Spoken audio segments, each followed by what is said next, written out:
Welcome to the Life After Sugar podcast, the podcast that's not just about sugar, but about your relationship with it and also with food and especially with yourself. So if you want to discover your life after sugar and hear inspiring stories from all kinds of people who also cut out sugar in their way, at their pace, for their own reasons, this is the podcast for you. Because when you take away the sugar, you can finally discover the real sweetness in your life.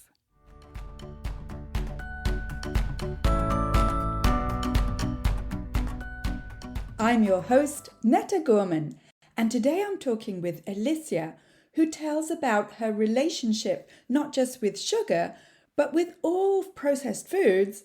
And even though she was leading a healthy, sporty lifestyle, it's that relationship that she had with those types of foods that was her downfall. So here's my chat with Alicia. So I'm talking today with Alicia, and lovely to see you all the way on the other side of the planet in Australia. Some crazy time in the morning for you. So thank you for getting up so early to talk to me. No worries, Netta.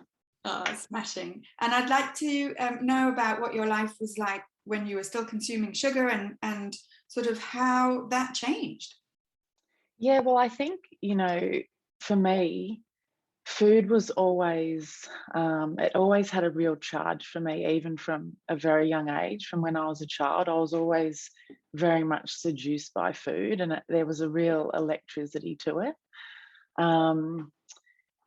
I remember, as a kid, knowing I was going to be going out for dinner on a Saturday night to the Chinese restaurant, which, in the 80s was the thing to do.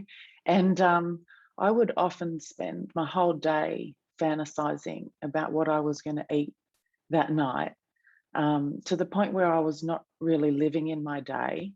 And then I'd get to the restaurant and I would just devour everything in sight so fast that I didn't even taste it, and I would often eat to the point of being really feeling quite sick. So even though I didn't necessarily do that all the time, there was always that unhealthy aspect to my relationship with food. And did you fantasize about all kinds of foods, or was it specific types of foods? Well, that's an interesting thing. I think at that point in time, it was all food. But if I look more closely in retrospect, it was sugar. I think, that's become more clear to me now that I'm on a different path. That for a very long time, I thought my problem was food, but my problem was in fact sugar, which was then leading me to overconsume lots of different types of food. Wow. And I think that, fantasy and that obsession, it sounds strange, but it was almost painful being so excited about food. It was like bordering on painful. And I think, so then in my, coming up to about 12 or 13, I always swam as a kid, and I was okay at it, getting pretty good. And I decided that's what I wanted to channel a lot of energy into. And I began training more and more as a competitive swimmer. And as you probably know, swimmers are renowned for just being able to eat vast quantities of food. And that was certainly me. I could just put away so much food, like my fuel demands were so high. But I think that the fact that I needed so much fuel really kind of masked the fact that there was something unhealthy going on with my relationship with food, and that I would binge at times, and I would often overeat. But it kind of didn't really matter because I was just needing to put so much in my body to keep up with my energy demands. But I think for me, when I was 18 or 17, I in my final year of school, I decided to have a bit of time off swimming and put all my energies into my studies. And that was where I kind of ran into trouble, in that I realized, and I think I always had an inkling, that I really didn't know how to moderate my food intake at all. I had no idea when I was hungry, when to stop eating. And I still I was really found it very difficult to work that out. And what I found was that I always had that propensity to want to binge. Like, I wanted to eat. I wanted to, at certain times, I'd fantasize about it and just want to eat a huge amount all at once. Like, I got a real high out of that. It was And like a drug. like a drug, yes. Yeah, I Yeah. was just going to say, sounds familiar to that kind of behavior. And so, do you make the distinction between sort of eating a lot, overeating, and binging? Yes, I think overeating is normal. I think that that's something that, from my experience observing other people, everybody, I think, overeats. They might leave a meal and think, gee, I really ate too much then. You know, they might get a little bit carried away in the social situation for whatever reason. But I think for me, binging is so compulsive. It feels completely out of control. And even though I've got to the point where I feel like my stomach is going to explode, I can't stop. So I think there's this rabid energy to binging. Yeah, and it's like something's happening in your brain. It's your stomach is sort of disconnected from your brain, right? Totally. I think when you say that, I feel it's like you're possessed. You're not really yourself anymore. It's like your brain's been hijacked. And that's what addiction does. Right, right, whatever the substance. And, it's not necessarily recognized by everyone that food can be just as addictive as an illicit substance. But, the sort of the tricky thing with food addiction is that food is necessary for life, easily available, super cheap, and some Yeah. like scaringly cheap. And so, it's easy to fall into that sort of pattern of behavior. If do you think that some people are more inclined to have that type of binging behavior than others? I do. I think so. I think there's probably multiple factors that go into it. I think there's genetics. Like, I have a history of alcoholism in both on both sides of my family. I think it's in environment. You know, I think it's nurture. I think there's a lot of stuff that goes into it. But for me, I think that that element has always been there. Mhm. Yeah. Yeah. And when you were still swimming, did you like believe in the paradigm of burning off those calories by doing all that exercise? Yeah, well, that's a funny one. I think for me, it wasn't really a concern because I mean, I wasn't spending hours a week to train to look a certain way. I was spending hours a week to train because I wanted to be an Olympian, even though I never actually got to that point. And this is something that might sound a little bit strange because I know I've heard a lot of women say that when they were younger, they felt shamed for eating too much, whereas I was praised a lot for how much I ate. My dad, God, he was proud as punch. He used to tell me and anyone else that wanted to hear, like, "Oh, you've got a fantastic appetite," and I, like, in a weird way, really enjoyed that attention. And I was a very, I think I'm naturally lean, and like, to be, I mean, look, when you binge eat, and as I got on in my early 20s, no lean genetics will immunize you from putting on weight, that's for sure. But as a teenager, I was very, very lean, and my swimming coach actually said, "Look, I want you to bulk up. I want you to," because I'm racing, you know, women that are really big and strong, and he said, "I want you to take this protein supplement to bulk up a bit." And I was like, "Sure, great," you know, like, it was like a chocolate protein shake. And so I never really felt like I had to worry about my weight in that sense. And in a weird way, yeah, I felt there was a bit an identity, I think, to be able to be this person that could eat a lot. Yeah. Yeah. Yes. Yeah, that sounds familiar. You And relate to that? I relate to that because I've always been small and I've always had a good appetite.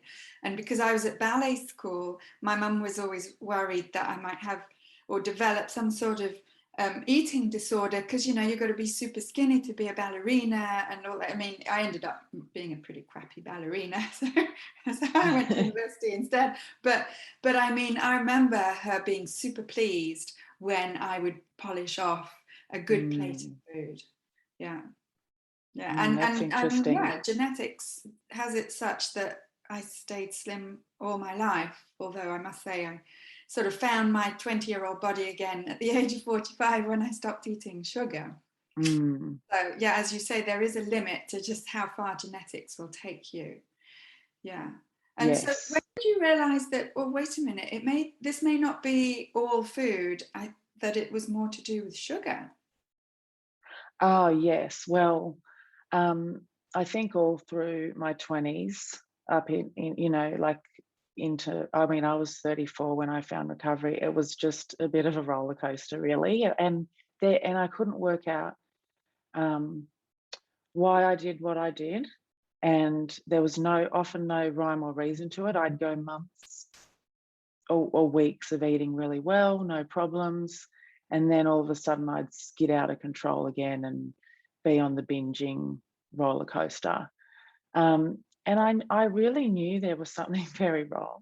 And I sought the help of a lot of health professionals, therapists, counselors, psychologists. And I was always told by really well meaning people to be kinder to myself and um, to just seek moderation. And for me, moderation was the very thing that was keeping me stuck. And so I was just going round and round in circles, really. And then when I was 34, so I'd had my 3 kids, and in the year or so after my third child, I began to experience pelvic pain and bladder pain, and to the point where my bladder became so irritated that I would at some days be going 30 times a day to the toilet. Like, it was really very distressing, and it was debilitating. Like, and that, I think that physical pain really brought me to my knees. And I was seeing a women's health specialist at the time who was trying to eliminate any things that could be irritating my bladder and pelvis. And she said, "Look, do you do you eat much sugar? Like, sugar can be a real bladder irritant, and and if you do, you might want to cut back on that." And so I did, because I was just beside myself with the symptoms I was experiencing. And I was so desperate that I remember really bargaining and praying and saying, "Look, God, if you take this pain away from me and I get better, I will never eat sugar again." Because at that point in time, I wasn't able to do, having always been a very active person, I wasn't surfing, I wasn't doing any of the stuff I enjoyed, because that made my symptoms worse. And anyway, over a period of months, my symptoms began to dissipate, and I got to a point where, I started to feel better again, and the pain was no longer ruling my life. And I thought, well, I could probably have a bit of dessert again Yeah. on a Saturday night. Yeah. That thought crept in. I'd forgotten about, getting down on the floor on my knees praying. and and I thought, yeah, it's just Saturday night only, just a small bowl of my dessert of choice. And funnily enough, over the weeks that followed, that small bowl morphed into a mountain, an overflowing mountain, How and surprising. which then seeped, it bled into the days after Saturday night. And those wheels started spinning, and it was like I'd kind of gotten onto this train that started to go really, really fast and spin out of control. And a couple of months later, by the time it was Christmas, I went away with my family, and that's where the wheels fell off. You know, I was doing all those sort of hallmarks of addiction: hiding, eating in secret, lying, not present with my family, sneaking into the kitchen, filling my pockets and stuffing stuff under my shirt to go into the bedroom or the bathroom to eat. And even again, getting to the point of feeling sick, still eating, still obsessing with food. And so I was back in that place, and I'd been talking at that point to a counsellor for a couple of years. And when I mentioned to her what had happened, the penny dropped for her. And she said to me, Alicia, she said, I've got it. She said, you are struggling with addiction. You're addicted to sugar. And I was sort of like, well, yeah, I mean, of course I am. Like, but everyone eats sugar. I couldn't fathom that people wouldn't eat sugar. And she said, no, like, you can't eat it. And I was kind of gobsmacked by that, and just that thought. And I, my stomach sank, but at the same time, there was a degree of relief, just a small degree, because I knew there was truth in what she said. And she said to me, look, you can't do this alone, because I guess she was looking at her experience with other people that perhaps had struggled with drug addiction or alcoholism and knew that they needed support groups. And she said, I want you to find a support group and go to it. So I had a bit of a look online and I found something. And the next time I spoke to her, she said, have you found one? And I said, yeah, but I really don't want to go. I said, I just really, really, I can't do it. I cannot go. And she's like, well, you're going to go and you're going to tell me how it is. Yeah. And look, she said that to me. And at the end of the day, I could do whatever I wanted to do. She wasn't going to be able to force me to go. But I was at such a point of desperation that I was ready to at least try. So I went along, and that's when things started to change for me. So the credit goes to you for being open-minded enough to have looked online, not to have completely rejected her advice, which is what I would have done, which is what I actually did.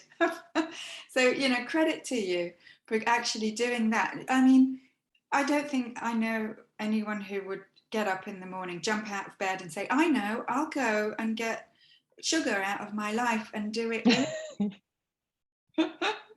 Exactly. I think it usually takes an experience for me anyway, definitely, to bring you to your knees. It takes that degree of pain, yeah. And getting to the point where it's intolerable and thinking, well, I really don't think I can do this anymore. Yeah. Can't carry on like this. Something's got to change. And so it ends up being you who changes. Just taking a little break to say, yep, that's pretty much what it's all about. When you change, everything changes. And in the same way, when nothing changes, including yourself and your relationship with sugar, then nothing changes. And it sounds simple enough, but honestly, it's taken me right into my 50s to even understand the theory of this and to stop fighting against it and to realize that that's pretty much true for everything in our life. But sometimes we don't really want to see it. At least that's how it was for me with sugar. And only once I started to actually change my relationship with sugar did my relationship change. And because I've been there, I've been through all the steps, I've had several years now of sugar-free living to actually break down those steps and make them easy to follow for other people. And because I've been living the peace and the freedom of sugar-free living without feeling restricted and deprived, that's why I created the After Sugar Club, so that I can help others on that path to real freedom from sugar. Not just changing what you eat, but changing how you relate to sugar, how you see the meaning of sugar for you. And it goes way deeper than just calling it poison or saying it's bad for you. I actually don't think that's helpful at all. It just perpetuates another type of emotional connection with sugar. So the After Sugar Club is a safe space, a private community that I created so that we can go way deeper into what sugar really means to you and why it's so difficult to let go of it, even if you know that it's not doing you any good. It's a small, friendly community full of open-minded and committed people, and I love it. We have regular calls on Zoom that I call check-in calls, where we really get to the heart of your mindset and your emotional connection to sugar. It's a caring space for you to share with honesty and vulnerability with people who get you, who get where you're coming from, and especially where you're going. If you want to find out more about the After Sugar Club, go to aftersugarclub.com. And for more tips and inspiration, you can check out the Life After Sugar Facebook page, the Life After Sugar YouTube channel, as well as my Instagram account at My Life After Sugar, which is where I post pictures of what I eat, what I do, Instagram stuff to show you that contrary to popular belief, sugar-free living can actually be totally fun and joyful. In fact, way more than when you're suffering from cravings and the need to snack all the time and all the other health issues that sugar causes. And I also have lots of other free resources on my website, aftersugarclub.com. All right, let's get back to my chat with Alicia.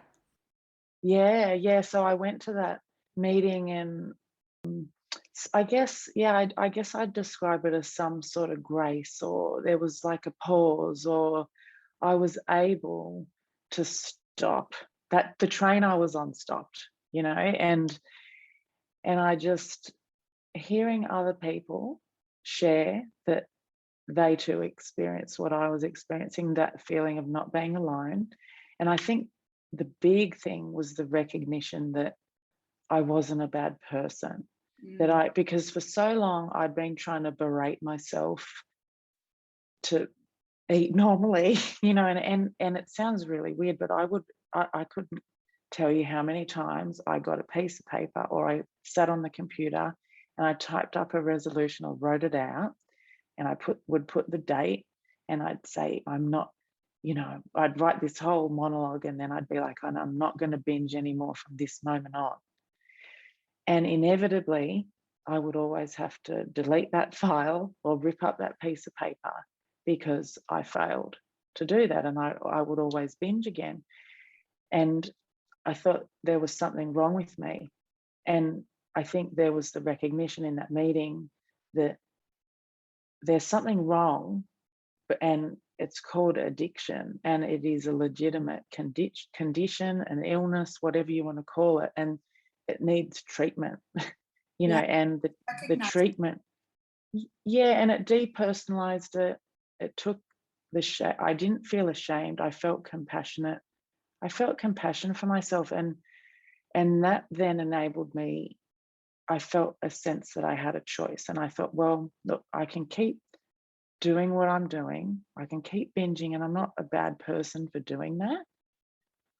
Or I can try something different, even if it's for a day, and I was at the point where I thought I'm so tired. It was a more compassionate act to decide, let's try something different. I don't want that other way of life anymore. So I did, and it wasn't with this grand view to change my life. It was literally, well, let's try it for a day. Very simple. Yeah.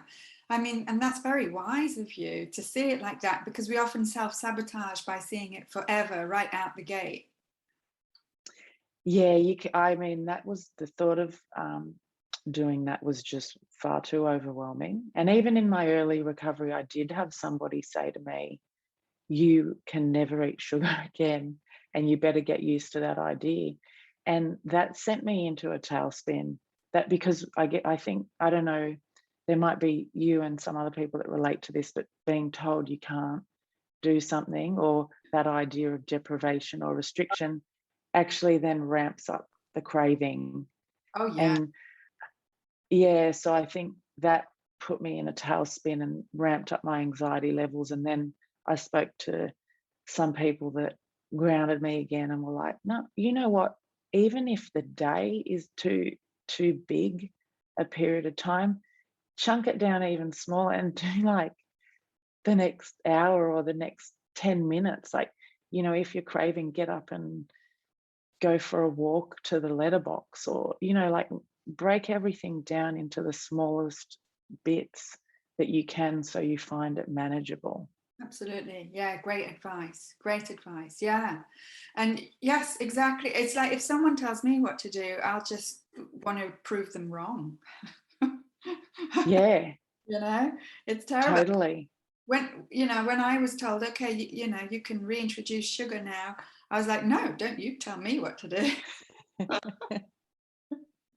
So you got to go with your personality, and what you're like, or it's important to know what you're like and to respect that. I think so. And when you say that there, that you can reintroduce sugar now, I think it's funny. I'd probably been, I'd let go of sugar about 6 months prior, and I went to see my psychiatrist, who was someone that I very much trusted and had been seeing for a number of years. And he was more, and I told him how much more stable my mood had been since I'd been off sugar, because I had had some really major depressive episodes. And one thing I must say is, since I let go of sugar, I mean, I still do manage depression and anxiety, but the degree, like the severity of my lows is just nowhere near what it used to be.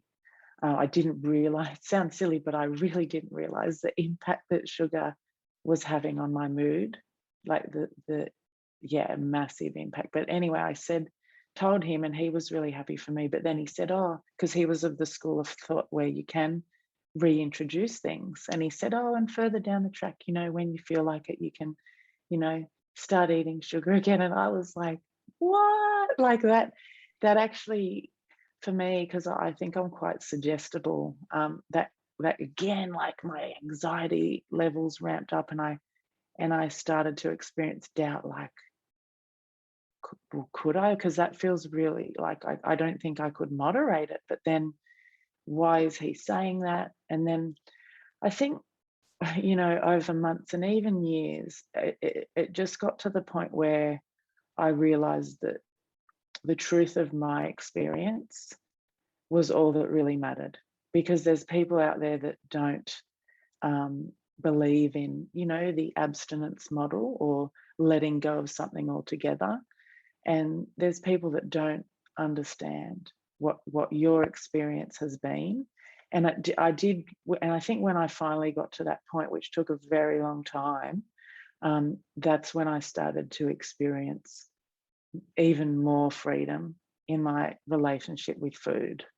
And with sugar specifically. And sugar, yeah, Yeah, exactly. that is amazing. And you stuck to that sort of process, right? Did you have ups and downs during that process? Oh yeah, it definitely was not a linear recovery or progression. It was bumpy, and sometimes it was 3 steps forward, 2 steps back. But I really tried to you know focus on progress, not perfection. There's that term, and I was never, thankfully, very hung up on being perfect. For me, like my eating binging behavior was so extreme that I really just wanted relief from that. So if I found, well, initially, this is a good example. I had cut out all the obvious sources of sugar to me, like the confectionery aisle, the baked goods, all that sort of stuff. But I was still eating something that I sort of thought would be okay. And because in my mind, I still needed a bit of a treat, quote unquote, at nighttime. And so I was eating this thing at night, and a little bit like I described with the dessert earlier. This what started as a small bowl became two bowls, and then became like a very big amount. And one night, I had that feeling of compulsiveness and being out of control when I was eating this thing. I felt that, and I felt like, oh, whoa, like I could lose what I've got here. I could see that slippery slope going back to eating all those other confectionaries that I used to eat. And I felt devastated because I really wanted to keep eating this food. and and then I thought, but at the same time, I really don't want to lose what I've got, and I don't want to end up back there. So I thought, all right, well, let's just try again. Like, maybe for the next week, not eating it. And down the track, you might be able to reintroduce it. But after a couple of weeks, I was like, oh my God, this is so much better. I'm not obsessing at nighttime about eating this thing. And so I guess, I've had a lot of learning experiences like that, where it's like, okay, well, and even just to the point where it might not be sugar, but I think for me, food, it's a barometer. Like, if I find that I've just like woofed my dinner down in one inhale, it's like, hang on, what's going on here? And usually when I slow everything down, it's like, okay, well, I was really anxious today, or there was a lot of the kids, there was a heaps of noise at the dinner table, and my anxiety levels were high, and I was just like inhaling my food. So I think, and then to just reflect on it, and I might just write a couple of sentences down in a book, and be like, okay, to view it as a learning experience, because it's really easy to get down on yourself and think like, I've been in recovery for years, but I still might eat really fast, and I might overeat at times.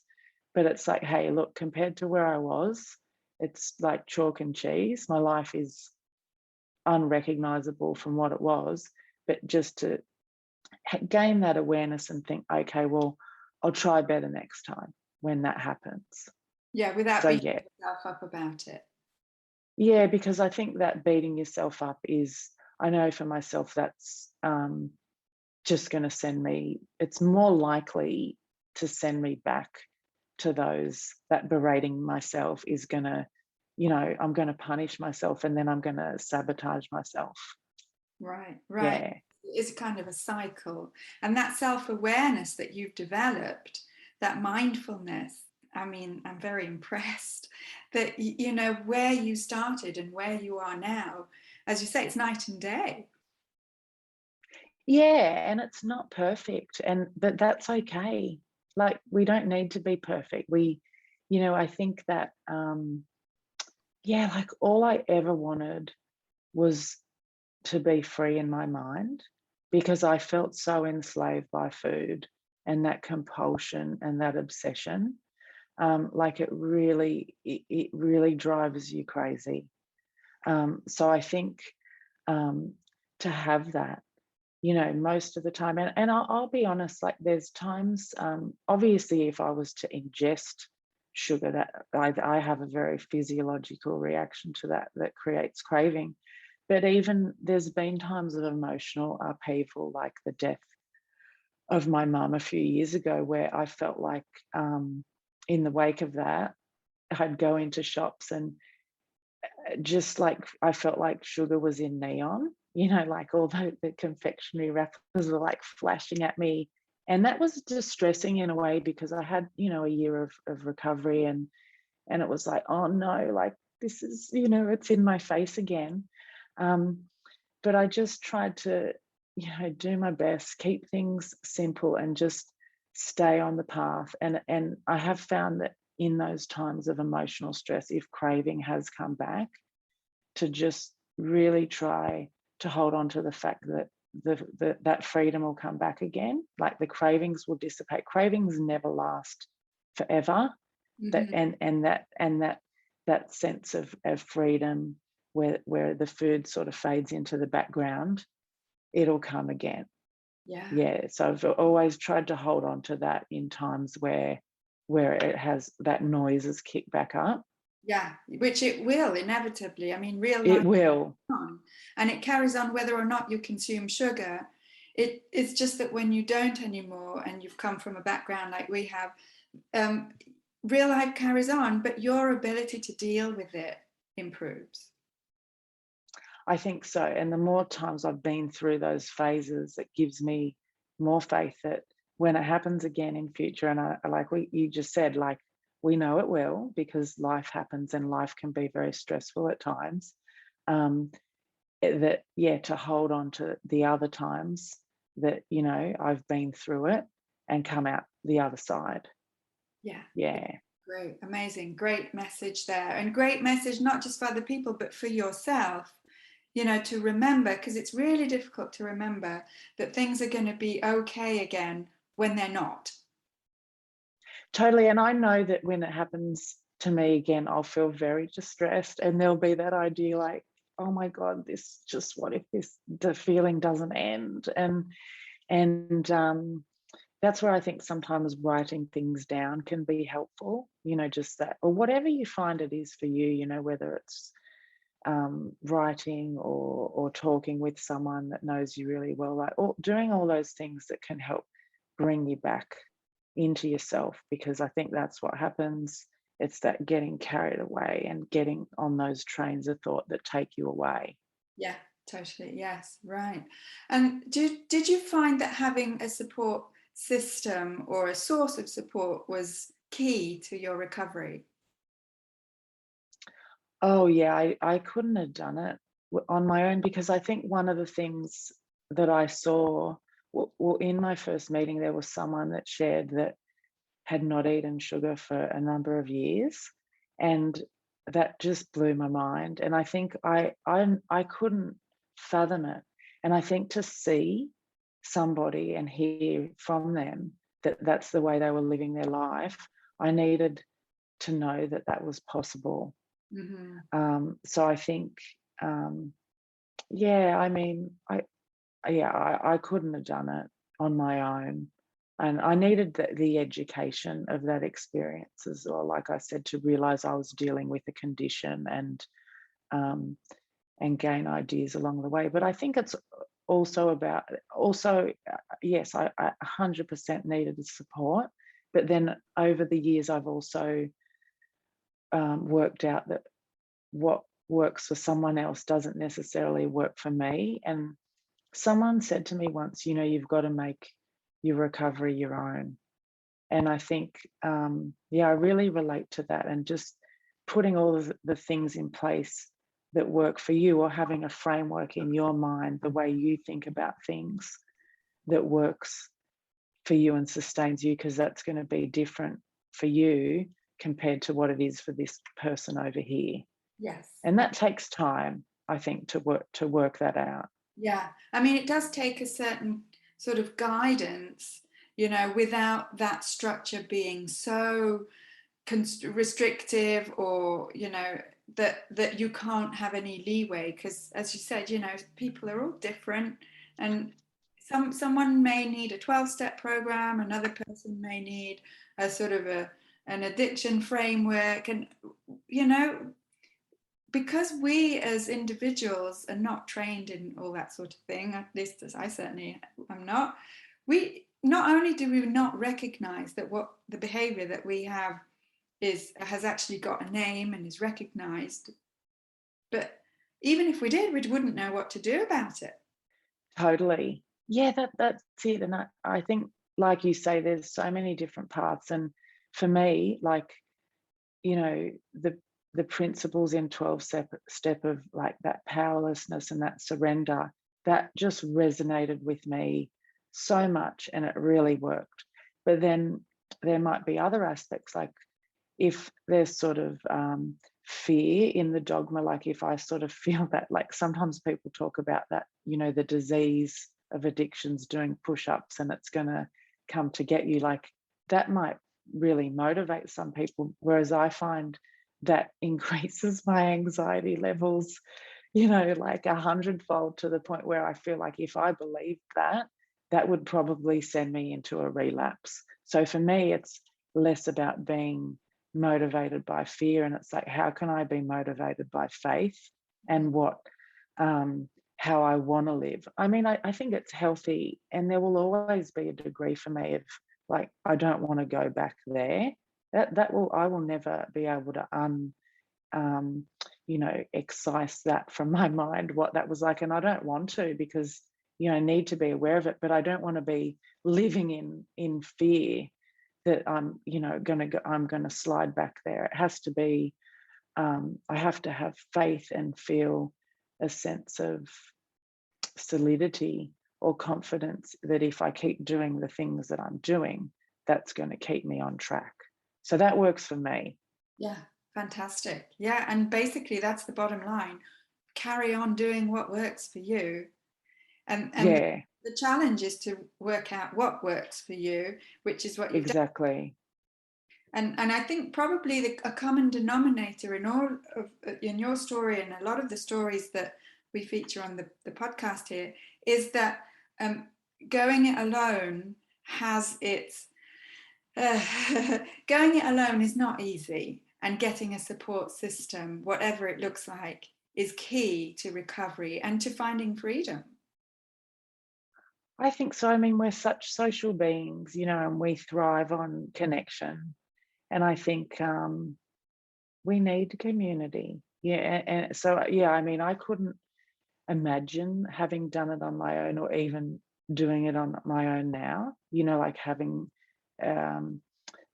people that understand, and supporting each other. I think wherever you find that, whether and it might change over time, you might start in one group and end up on another. And the beautiful thing is there's a lot of stuff online now. You can find a lot of support groups on Facebook or wherever else. And so I think that's exciting, because I feel like even, 6 years ago when I came to recovery, there were no podcasts like yours, Netta.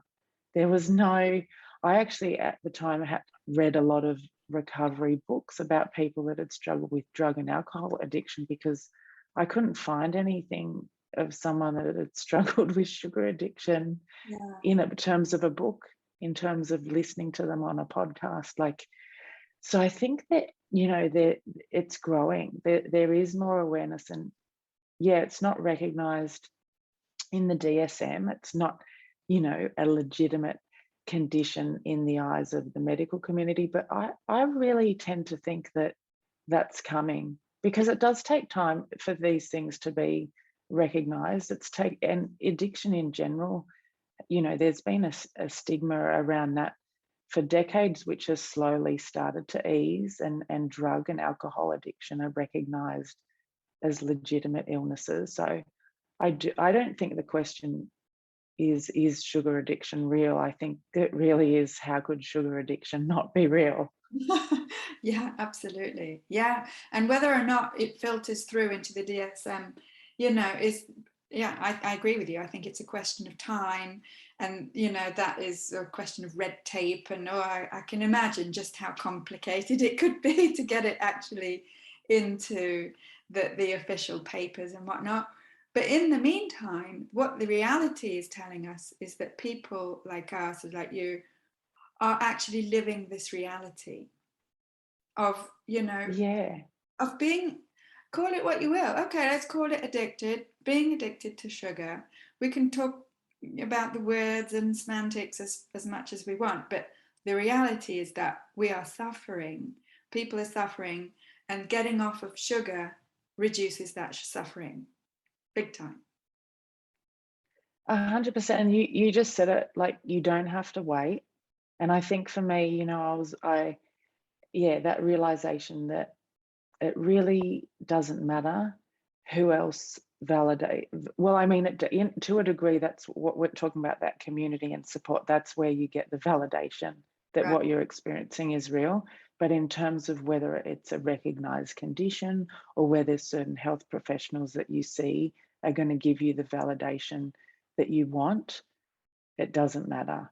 Because at the end of the day, if you reflect on your own experience and you realize, actually, I can't moderate this thing, like that's all the evidence that you need. Yeah, absolutely. And then you go ahead and you do something about it. That's very brave of you to have done that. Well, yeah, I think I feel grateful, that for whatever reason I did have that. For what, I don't know, I often think it's funny actually, because many years ago in my early 20s, I was hospitalized for an episode of major depression, and my I was off the charts with my binge eating at the time. And I remember being sent to a 12-step group for overeating, but I cannot remember anything about the meeting. Obviously, I think due to the state of mind I was in, but I was not receptive at that point in my life. So, I was exposed to it, but I just wasn't in a place where I could take it on board. And it wasn't until 12 years later that I ended up, after another 12 years of like suffering, I ended back in the same place, but I was more receptive. Yeah. Then Yeah. you're ready. Yes. I was ready then. Yeah.